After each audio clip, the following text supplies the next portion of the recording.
Le contenu de cette vidéo n'est pas recommandé aux personnes qui se considèrent comme parfaites et ne veulent pas changer leur vie. Le livre de Proverbes nous apporte une série d'instructions et d'avertissements qui nous montrent de manière très claire et objective ce que Dieu attend de chacun d'entre nous. Et tandis que l'auteur nous révèle le chemin à suivre, il nous indique également les attitudes à éviter et les péchés que Dieu déteste que nous pratiquons. Et c'est exactement ce qui est écrit au chapitre 6.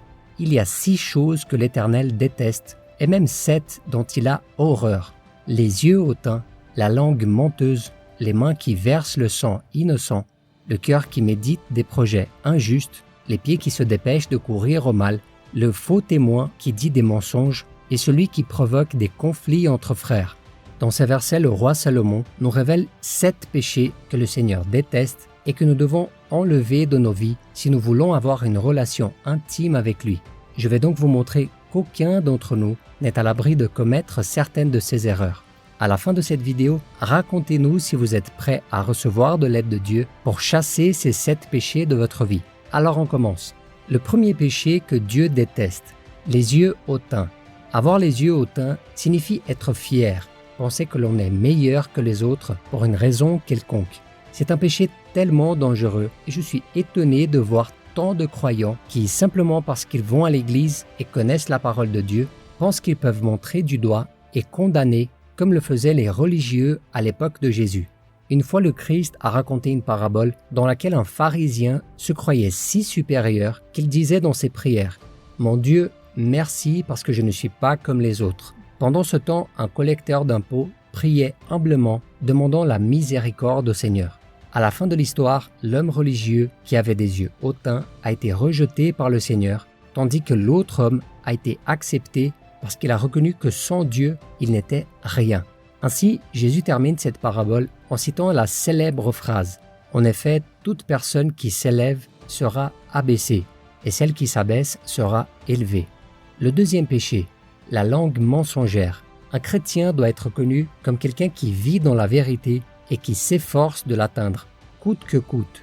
Nous devons donc fuir toute forme de mensonge, sinon c'est la volonté de l'ennemi que nous serons en train de faire. Regardez ce que Jésus dit aux menteurs. « Le père dont vous êtes issus, c'est le diable, et vous voulez accomplir les désirs de votre père. Il a été meurtrier dès le commencement, et il n'a point persisté dans la vérité, parce qu'il n'y a pas de vérité en lui. » Lorsqu'il dit le mensonge, il parle de son propre fond, car il est menteur et le père du mensonge. Souvent, nous voulons montrer aux autres ce que nous ne sommes pas, et donc nous mentons.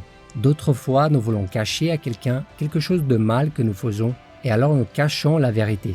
Le gros problème est que si vous répétez un mensonge à plusieurs reprises, vous pouvez commencer à le croire. Faites donc très attention à ne pas dire certaines choses qui ne sont pas vraies et qui ne sont pas conformes à la parole de Dieu. Ce dont vous avez besoin, c'est de changer votre cœur, car Jésus a dit « La bouche dit ce dont le cœur est rempli ».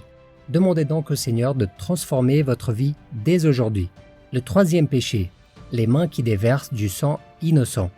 Lorsque nous parlons de verser du sang innocent, nous pensons immédiatement au crime de meurtre. Et il est vrai que prendre la vie d'une autre personne est quelque chose de très grave, car la vie est un don de Dieu et personne n'a le droit de la détruire. Mais ce péché ne se limite pas à causer la mort de quelqu'un.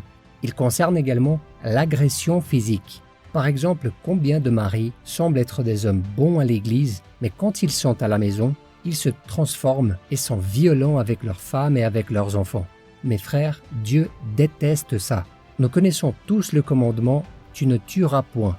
Et pourtant, lorsque Jésus était sur le mont des Oliviers, il a enseigné l'essence de ce commandement et a dit quelque chose de très intéressant. Vous avez appris qu'il a été dit aux anciens « Tu ne commettras pas de meurtre ». Celui qui commet un meurtre mérite de passer en jugement. Mais moi je vous dis, tout homme qui se met sans raison en colère contre son frère mérite de passer en jugement. Celui qui traite son frère d'imbécile mérite d'être puni par le tribunal, et celui qui le traite de fou mérite d'être puni par le feu de l'enfer. Jésus a dit que le meurtre peut aussi être dans nos paroles et nos émotions, mes frères. Le simple fait de nourrir la haine dans notre cœur contre quelqu'un signifie déjà que nous désobéissons au 6e commandement. Comme l'a dit l'apôtre Jean, « Tout homme qui déteste son frère est un meurtrier. Et vous savez qu'aucun meurtrier n'a la vie éternelle en lui. » Alors prions et demandons que Dieu nous aide à respecter la vie et à aimer les gens, y compris nos ennemis. Le 4e péché, le cœur qui médite des projets injustes. Lorsque Satan jette sur nous une semence de mal, elle peut s'installer dans notre cœur. Par conséquent, nous devons le protéger et ne pas permettre à cette graine de germer et de porter des fruits amers, car Dieu n'aime pas les personnes qui ont un mauvais cœur, où il n'y a que de mauvaises intentions, comme la rancœur, la haine, l'envie, les désirs de vengeance et d'autres sentiments semblables. Faites donc très attention. Lisons ensemble ce que nous dit Salomon dans un de ses proverbes. « Garde ton cœur plus que toute autre chose, car de lui jaillissent les sources de la vie. » Et comment devons-nous protéger notre cœur du mal? En y gardant la parole de Dieu. Cela signifie obéir et suivre ses commandements. La Bible dit que notre cœur doit être occupé par tout ce qui est véritable, honnête, aimable, de bonne réputation, où il y a quelques vertus et ce qui est digne de louange. Méfiez-vous donc des mauvaises amitiés qui ont toujours l'intention de faire le mal. Cherchez à marcher avec des personnes qui craignent Dieu et qui ne vous entraîneront jamais dans des mauvaises voies. Ce n'est pas par hasard que la Bible dit « Ne vous y trompez pas, les mauvaises compagnies corrompent les bonnes mœurs. » Le 5e péché, les pieds qui se dépêchent de courir au mal. Les pieds qui se hâtent de faire le mal font référence aux personnes qui vivent en voulant faire le mal. Elles veulent toujours piéger quelqu'un, tromper quelqu'un ou profiter de la gentillesse des autres. Mais le roi Salomon a dit que la justice mène à la vie, mais celui qui poursuit le mal cherche la mort. En d'autres termes, celui qui fait le mal creuse son propre trou.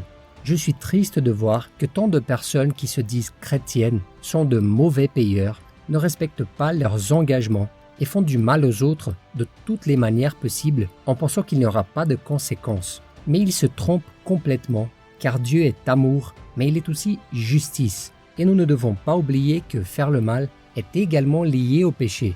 Nous pensons souvent à des moyens de pécher et de satisfaire nos désirs. Nous devons donc demander à Dieu d'ôter le désir de ces choses du monde. Regardez ce que nous dit l'apôtre Paul. « Conduisons-nous honnêtement, comme en plein jour, sans orgie, ni ivrognerie, sans immoralité, ni débauche, sans dispute, ni jalousie. Mais revêtez-vous du Seigneur Jésus-Christ et ne vous préoccupez pas de votre nature propre pour satisfaire ses convoitises. Au contraire, revêtez-vous du Seigneur Jésus-Christ et ne cherchez pas sans cesse à satisfaire les désirs de la chair. » Le 6e péché, le faux témoin qui dit des mensonges. Mes frères, nous ne pouvons pas parler de quelque chose que nous n'avons pas vu ou entendu de nous-mêmes, sinon nous répandons des mensonges et cela peut même mettre fin à la vie d'une personne. C'est pourquoi Dieu déteste ce péché. Combien de personnes ne vont plus à l'église à cause de ragots que les frères eux-mêmes ont fait contre elles? La Bible dit que l'amour couvrira une foule de péchés. Ainsi, lorsque quelqu'un vient vous voir avec des ragots ou quelque chose qui porte atteinte à l'image de quelqu'un, étouffez le mal dans l'œuf, mon frère, et n'allez pas plus loin. Encouragez plutôt cette personne à prier pour l'autre, au lieu de dire du mal de cette personne. Le 7e péché, provoquer des conflits entre les frères. Parmi les 7 péchés énumérés dans le chapitre 6 des Proverbes, celui-ci non seulement est détesté par le Seigneur, mais il en a horreur. Et si nous y réfléchissons, il s'agit d'un type de péché lié à notre langue aussi, car en réalité, les mots ont le pouvoir d'apporter la vie ou la mort. Combien de mariages ont été détruits, combien de ministères ont pris fin, combien de personnes ont été blessées à cause de ceux qui ont prêté leur langue à Satan pour semer la discorde entre les frères. Le diable aime provoquer la division et nous devons tout faire pour rester unis. Lisons ensemble ce que Jésus a dit. « Tout royaume confronté à des luttes internes est dévasté et aucune ville ou famille confrontée à des luttes internes ne peut subsister. » Cela signifie que la destruction d'un foyer et d'un ministère commence par des querelles, la discorde et la désunion. Alors veillons et demandons à Dieu de nous délivrer de tout ce mal. Mes frères, nous savons qu'il y a beaucoup de choses que nous devons éviter et ne pas commettre dans nos vies, mais je nous ai préparé cette liste avec les 7 péchés du chrétien qui déplaisent à Dieu et qui ne peuvent pas être pratiqués par nous en aucune façon. Autrement, nous en subirons les conséquences de notre désobéissance.